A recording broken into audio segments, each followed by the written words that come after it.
naalala ko, meron kayong familiar na kayong dalawang gumagawa.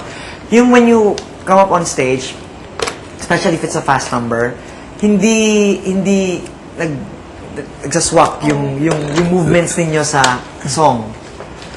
Yun naman ang gusto ko in a way kay Apple, kay Arnie, na when they sing, kasabay nung drum beat yung movement.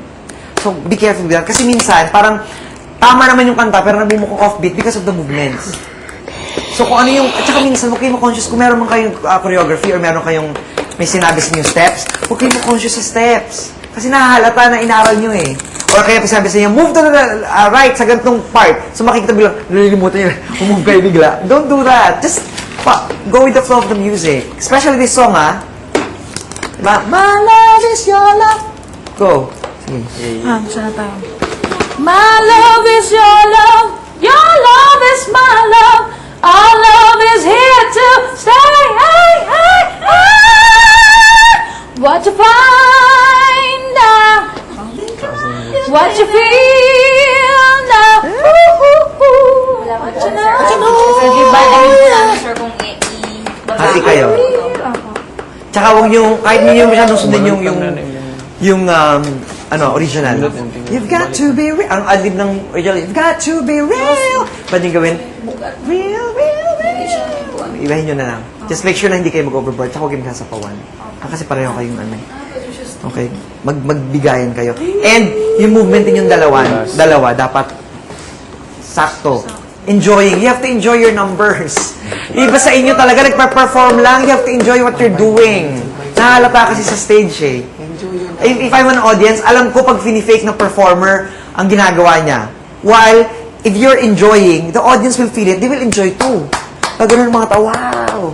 But if they feel that you're faking it and moving it parang like a performer, don't do that. For the audience to enjoy, you have to enjoy yourselves also. Diba? Kailangan enjoy nyo yung song, lalo na pag fast, kitang-kita talaga.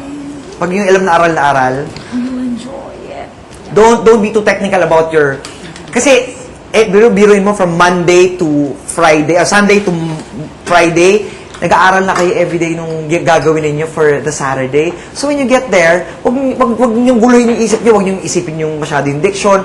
Yeah, kasi natutunan niyo yan eh.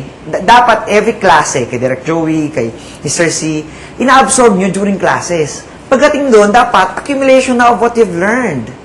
Hindi yung pagdating doon, saan ako lalakad, saan ako... And, isa pa napansin ko sa inyo ha, pag lumabas kayo sa, hydraulics, or maglalakad kayo na gano'n, huwag niyong gawin na ganyan lang kayo, o kaya nakaharap lang kayo, tapos mag-move lang kayo once you step down. Don't do that. Pag nandun na kayo at may beat yung song, dance na. Kasi nakaganyan lang kayo, tapos pag tumutugtog na yung music, and bababa, tsaka sasayaw. No. Once you hear the music, you start performing, and huwag kayong nakaganyan lang dun sa likod, na nakikita na kayo ng tao, and then wala pa kayong stage presence, and then pagbaba nyo, tsaka pa lang kayo magkakaroon ng stage presence. That's wrong. Kahit nasa backstage pa kayo, nagbubukang fake eh. Nakasarap pa yan, at kayo magpa-perform, motivate yourself na. Nag-start pa lang yung song nyo. Parang yung artista. Hindi yun pwedeng sabi, yak! Hindi pwedeng ganon. Kailangan bago mag-take, nag-i-emote na yan. Para pag sabing action, mabilis na mag-emote. Ganon yung sa singer. Pag magka-perform kayo, hindi pwedeng sayaw. Bigla kang gaganyan. Hindi ka naman robot, di ba? So before you even perform, ano ka pa lang sa gilid, kahit love song yan, nag-i-emote ka na. Mahal na mahal kita, kunin mo na lahat sa akin, especially your song. And no, you iyak when you sing, all out, talagang gano'n. So, ito, love song. So, dun pa lang sa backstage, i-feel mo na. And then yung K mo, soften it. Kasi, tsaka yung tanga. Nagmumukhang tanga. Parang sinasabi mo tuloy yung audience ng tanga eh. Actually, the lyric says, ikaw ang nagmumukhang tanga. So, are you gonna be proud if you look like a stupid person? Di ba hindi? Di ba? So, nagmumukhang tanga. Okay? Intindihan nyo? Yes, sir. I'm speaking as an audience. I'm always there and I'm always watching. So, alam ko yung nangyayari at alam ko rin naramdaman ng audience. Okay? So, don't do that. Pag nasa likod pa lang, nakasarap pa yan, mag-emote na kayo kung love song, sumayaw-sayaw na kayo kung fast song.